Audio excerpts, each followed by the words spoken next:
Hello dear students, I am Chandni Jardosh, Assistant Professor at Mahatma Gandhi Institute located at Navsari. This video series is all about building and town planning, the subject that is BTP.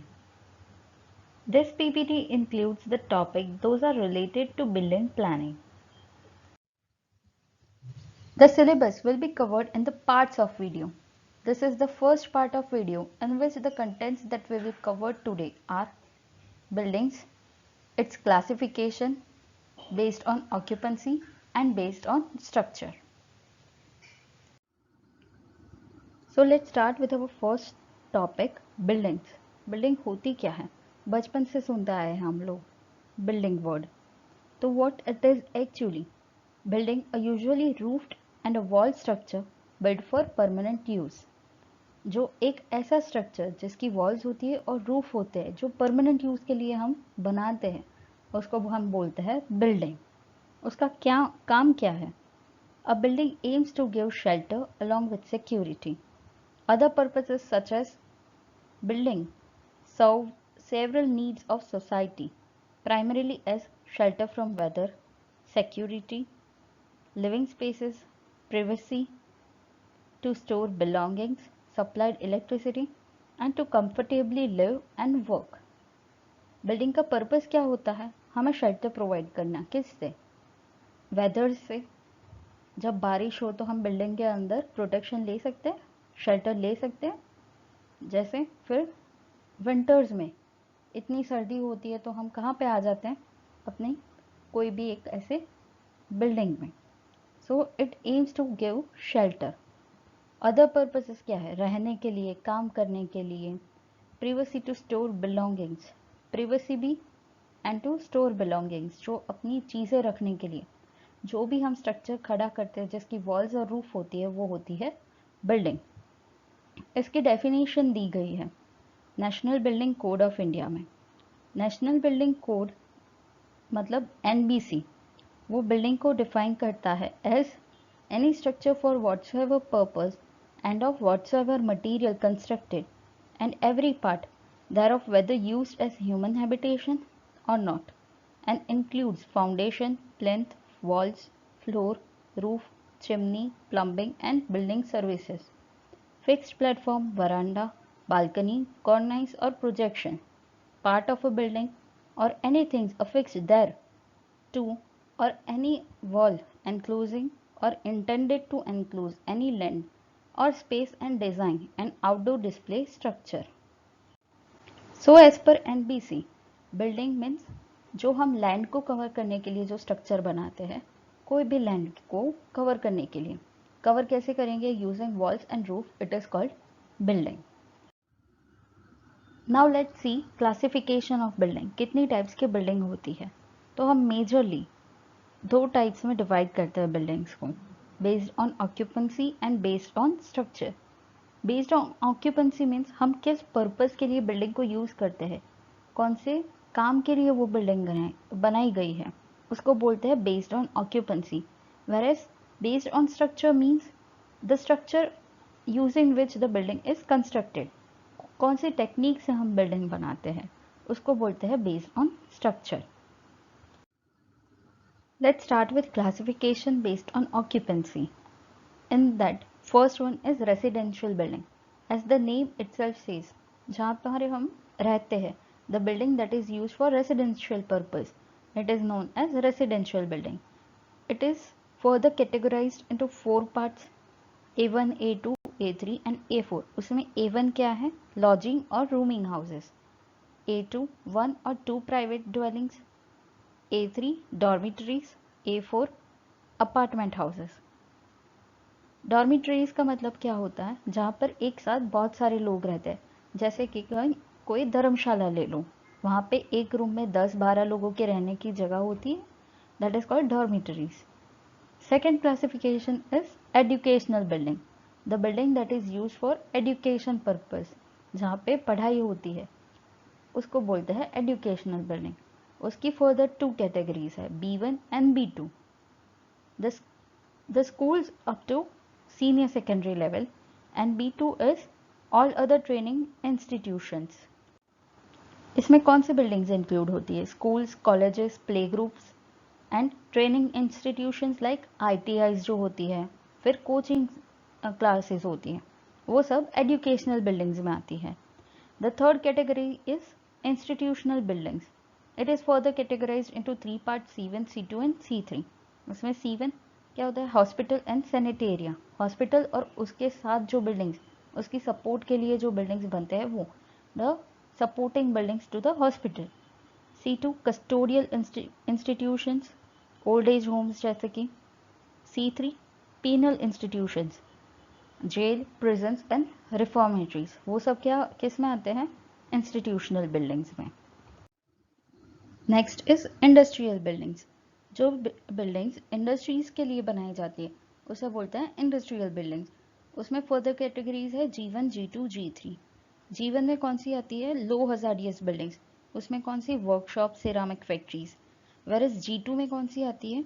Moderate hazard industries like cold storage, aluminium factories etcetera. एक बार जो चीज़ें बनाई जाती है उसको हम deliver करने से पहले स्टोर करते हैं। We store those materials that are being produced at any industry. Such structures are known as G2 industrial buildings. G3 में कौन से आते हैं? High hazard products, explosive factories, fireworks, manufacture, oil installations, etc. जिसमें fireworks बनते हैं या तो high hazards के जो इंडस्ट्रीज होती है जिसमें काफ़ी ज़्यादा रिस्क रहता है वो होती है G3 type of industrial buildings. Another category is business buildings. उसमें कौन सी टाइप्स आती है? E1, E2, E3, E4 and E5। ये कौन से बिल्डिंग्स है? जो बिल्डिंग्स हम offices, banks and police stations के लिए यूज़ करते हैं। E2 में कौन सी आती है? Laboratories, research establishment, library and test houses. E3 में कंप्यूटर इंस्टॉलेशंस, जो हम सर्विसेज के लिए छोटी सी शॉप्स होती है या तो फिर बड़ी बिल्डिंग्स बनाई जाती है पर्टिकुलर प्रोडक्ट की, कंपनीज की, वो आती है बिजनेस बिल्डिंग्स में। E4 telephone exchanges, E5 TV stations and broadcasting stations, वो सब बिल्डिंग्स किस में आती है? बिजनेस बिल्डिंग्स में। Mercantile buildings. Mercantile buildings includes shops, stores, market, departmental stores. F1 type, F2 type and F3 type, ये 3 categories है फॉर F1 टाइप में 500 स्क्वायर मीटर से एरिया कम हो तो F1, 500 स्क्वायर मीटर से ज़्यादा एरिया हो तो F2 एंड F3 में कौन सी? Underground buildings. जो शॉपिंग सेंटर्स होते हैं वो कई बार हमने देखा है अंडरग्राउंड भी होते हैं, तो ये सब किस में इंक्लूड होते हैं? मर्सेंटाइल बिल्डिंग्स में। Now storage buildings. Storage building कौन सी बिल्डिंग होती है? This buildings are generally used for the storage and sheltering of goods और वेयर्स। जो एक बार पूरी प्रोडक्ट बन जाती है उसके बाद जिसका स्टोरेज होता है, दोज आर स्टोरेज बिल्डिंग्स। या तो फिर किसी शॉप में मटेरियल्स लाने के पहले शॉप वाला जहाँ पे स्टोर करता है, बड़ा सा स्टोरेज गोडाउन रहता है, वो होती है storage building like warehouse, cold storage, garages, tables, transit sheds, etc. Another type is hazardous building. These buildings include any building which is for storage, handling, manufacturing highly combustible materials. जिसमें highly combustible materials बनते हैं जो easily fire पकड़ लेते हैं, उसे बोलते हैं highly combustible materials। वो होती है hazardous buildings, वो इस कैटेगरी में आती है। इसका एग्जाम्पल देख ले, highly toxic, corrosive alkalis, acids or other chemicals, liquids, creating fumes and material producing explosive mixtures of dust which can be converted into fine particles producing rapid ignition। जो तुरंत आग पकड़ ले, वैसी बिल्डिंग्स, वैसे मटेरियल्स जिस बिल्डिंग्स में बनते हैं उसे बोलते हैं हजार्डियस बिल्डिंग्स। अब हम देखते हैं classification of building based on structure. Structure कौन से टाइप्स के होते हैं? Load bearing structure, frame structure and composite structure. उसमें हम देखते हैं पहला load bearing structure. What do you mean by it? It is a structure comprising of slabs, beams and load bearing walls. ऐसा स्ट्रक्चर जिसमें स्लैब्स होते हैं, beam होते हैं और लोड बेरिंग वॉल्स। उसमें क्या होता है, हम जो फ्लोर पे खड़े रहते हैं, we are standing on the floor, तो हमारा वेट होता है, वो कैसे ट्रांसमिट होता है? तो जो फ्लोर का वेट है वो स्लैब्स को जाता है, स्लैब से जाता है बीम्स पर और बीम से जाता है वॉल्स पर। जो वॉल्स होती है वो लोड बेयर करती है, बीम से लेके वॉल्स पे जाता है, फिर वॉल्स फर्दर फाउंडेशंस को देती है और फाउंडेशन आसपास की सॉइल में डिस्ट्रीब्यूट करता है. सो load from the slab, roof और trusses and the floors are transmitted through walls to the subsoil below the ground through their foundations.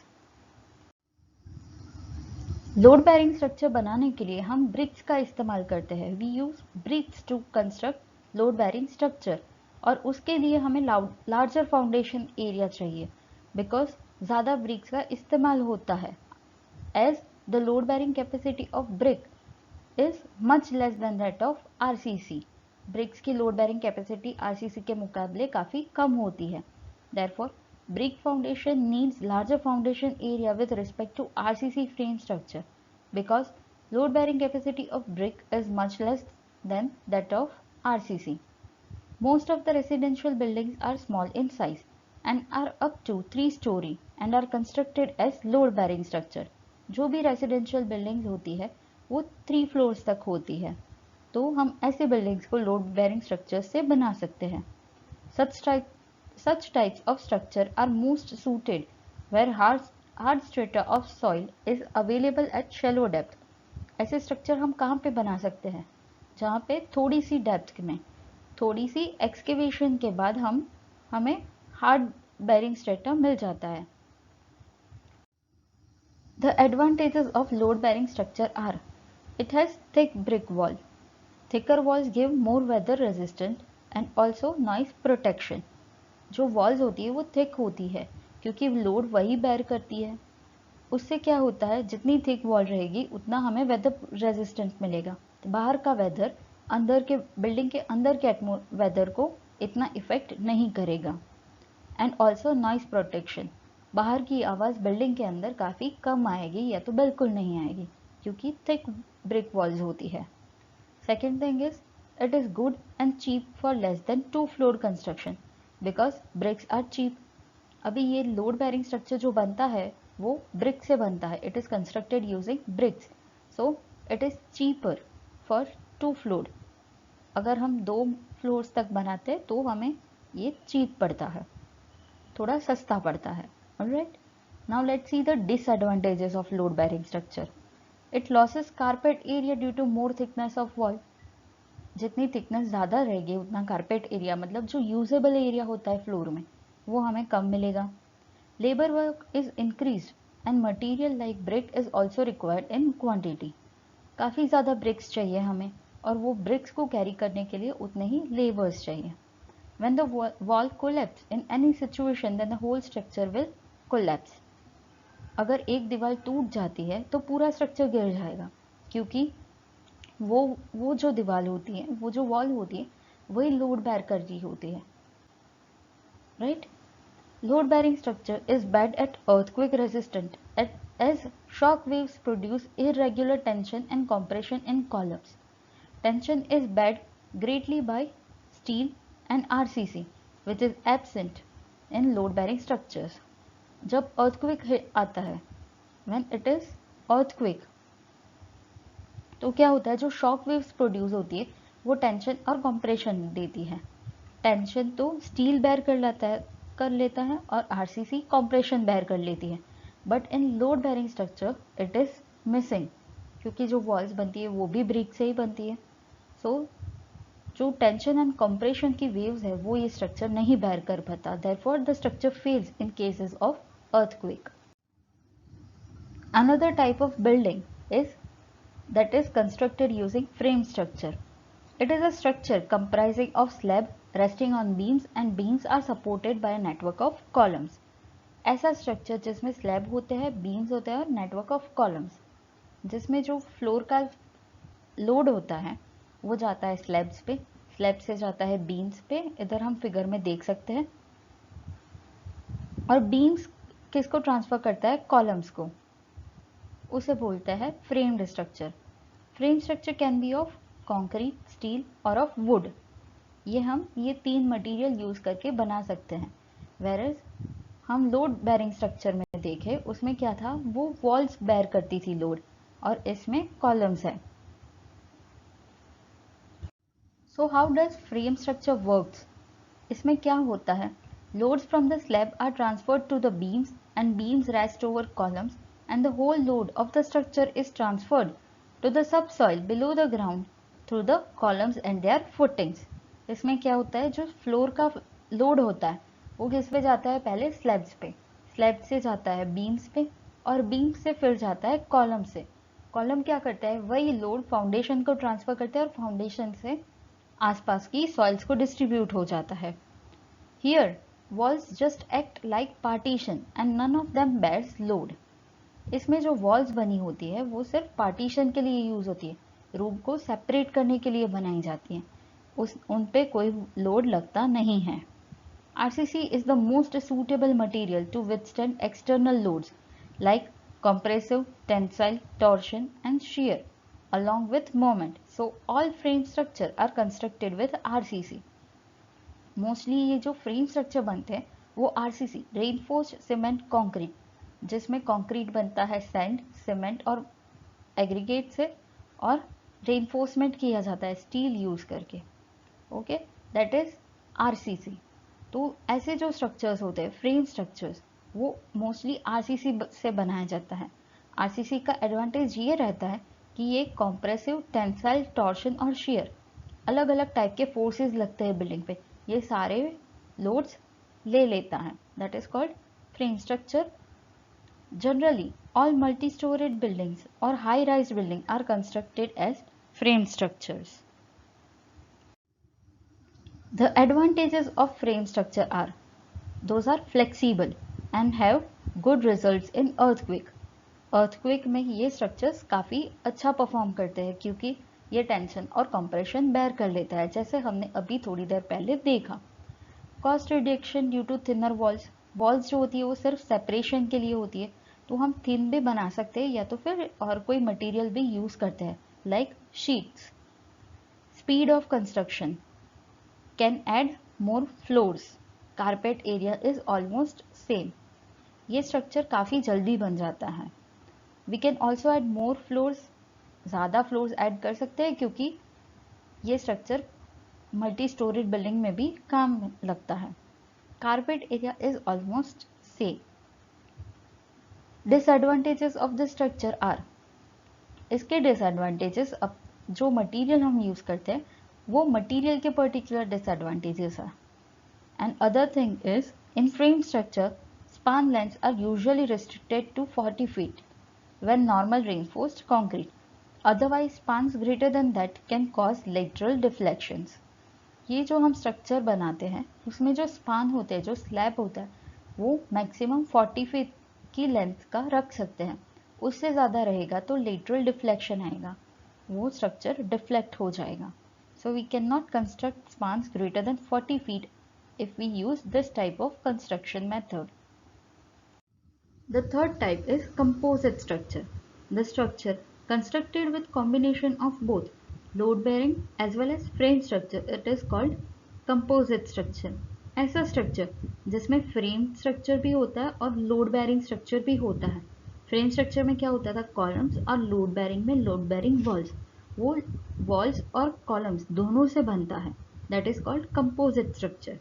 In this type of structure, external walls are treated as load-bearing walls and all the intermediate supports are in the form of RCC columns. इसमें क्या होता है? एक बड़ा structure है, इसमें जो बाहर की वॉल्स होती है, the external walls, those are constructed using load-bearing walls. वो लोड बेयर करती हैं, और जो मिडल वाली वॉल्स होती है वो सिर्फ पार्टीशन वाली होती है, पार्टीशन वॉल्स होती है। उसके बदले वहाँ पे क्या फिट किया जाता है? कॉलम्स, नेटवर्क ऑफ कॉलम्स बिठाए जाते हैं। ओके, जैसे हम इमेज में देख सकते हैं, इसमें जो बीच में है कॉलम्स और आसपास की बाहर वाली जो वॉल्स है वो लोड बेयरिंग वॉल्स है। इन composite structure the load of slab is transmitted to the subsoil below the ground by load bearing walls and columns through foundation. इसमें क्या होता है? जो पूरा स्लैब का लोड होता है वो वॉल्स और कॉलम्स, एक्सटर्नल वॉल्स जो होती है वो लोड बेयरिंग वॉल्स होती है, तो वो वॉल्स भी लोड बेयर करती है, और बीच वाला जो लोड आता है वो कॉलम्स पे जाता है, तो ये दोनों लोड्स बेयर करते हैं और उससे जाता है फाउंडेशन पे, और फाउंडेशन फिर नीचे सॉइल में डिस्ट्रीब्यूट कर देता है। Composite structure are preferred for buildings having large spans such as workshop, hall, factories, shed, godowns, etc. ऐसे स्ट्रक्चर हम कब यूज करते हैं जहाँ पे हमें लार्ज स्पान बनाना पड़ता है, जैसे वर्कशॉप हॉल्स में। ओके, मैरिज हॉल देखे तो भी वो काफ़ी बड़ा हॉल होता है, तो उसमें हम ये वाला स्ट्रक्चर यूज करते हैं। Now let's study the comparison of load-bearing structure with the frame structure. In load-bearing structure, structure comprises of slabs, beams and load-bearing walls, whereas in frame structure, the structure comprises of slab, beams and columns.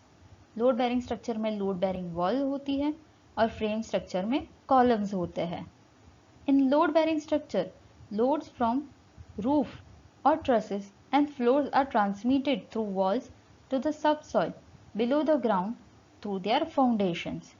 Whereas in frame structure, the loads from the slab are transferred to the beams, beams rest over columns and the whole structure is transferred to the subsoil below the ground through the columns and their footings. Load bearing structure में जो भी load आता है वो walls पे लगता है और वॉल्स फाउंडेशन को देती है, और फ्रेम स्ट्रक्चर में जो पूरा ऊपर का लोड होता है वो कॉलम्स पे लगता है और कॉलम्स फाउंडेशन को देके फिर आसपास की सॉइल में डिस्ट्रीब्यूट होता है।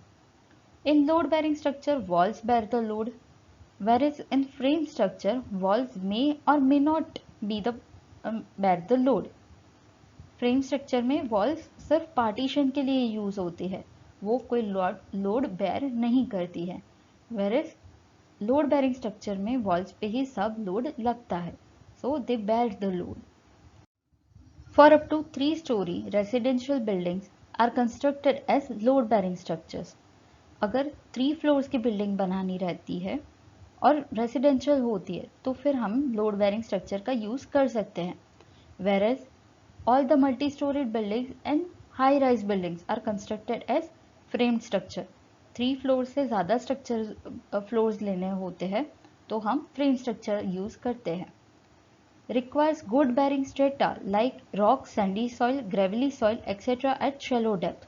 लोड बेरिंग स्ट्रक्चर में क्या होता है, शैलो डेप्थ पे, थोड़ी सी डेप्थ पे अच्छी सॉइल चाहिए जो ज़्यादा लोड बेयर कर सकती है। अगर ऐसा नहीं होगा तो हमें फ्रेम स्ट्रक्चर का यूज़ करना पड़ेगा। So requires good strata like hard murum और rocks but at a greater depth. इसमें ज़्यादा डेप्थ पे भी मिलेगा तो भी हम फ्रेम स्ट्रक्चर बना सकते हैं। In load bearing structure thickness of wall reduces from ground to upper floors, whereas in frame structure the thickness of wall remains same from ground floor to the top floor. Load bearing structure में क्या होता है, walls thin होती जाती है, ground floor पे सबसे ज़्यादा थिक रहेगी, फिर ऊपर थोड़ी कम और फाइनल फ्लोर पे एकदम पतली पतली वॉल्स होगी। क्यों? क्योंकि ग्राउंड फ्लोर की वॉल्स रहेगी वो उसके ऊपर के फ्लोर जैसे फर्स्ट फ्लोर और सेकेंड फ्लोर का लोड बेयर करेगी, वैसे थर्ड फ्लोर की अगर वॉल रहेगी वो पतली रहेगी। क्यों? क्योंकि उसके ऊपर तो कोई अलग से फ्लोर है नहीं, तो वो उसको कितना लोड लेना है, बस उसके स्लैब का। So the thickness of wall reduces from ground to upper floors, whereas frame structure में ये thickness throughout same रहती है क्योंकि ये तो सिर्फ partition walls होती है। For load bearing structure construction time is more and the cost is less. इसको ज़्यादा टाइम लगता है और इसका कॉस्ट इज लेस, ये कम पैसों में बनता है क्योंकि इसमें ब्रिक्स यूज होती हैं। whereas in framed structure construction time is less and cost is high. ये जल्दी बन जाता है फ्रेम स्ट्रक्चर बट इसकी कॉस्ट ज़्यादा रहती है। क्यों? क्योंकि ये आरसीसी से बनता है, इसके लिए हमें स्टील चाहिए, कंक्रीट चाहिए, तो ये सब चीज़ों का कॉस्ट होता है वो ज़्यादा रहता है। Load bearing structure has less life of structure is less, ये थोड़े टाइम के लिए ही यूज हो सकता है। whereas if we construct building using frame structure life of the structure is more, ये ज़्यादा टाइम तक रह सकता है। So today we studied building and its types. I hope you all have understood. आप सबको समझ आया होगा ऐसा लग रहा है। अगर कोई डाउट्स है तो you can mention in the comment section. और जो टॉपिक्स है बाकी वो अपकमिंग वीडियोस में कवर करूँगी। Thank you.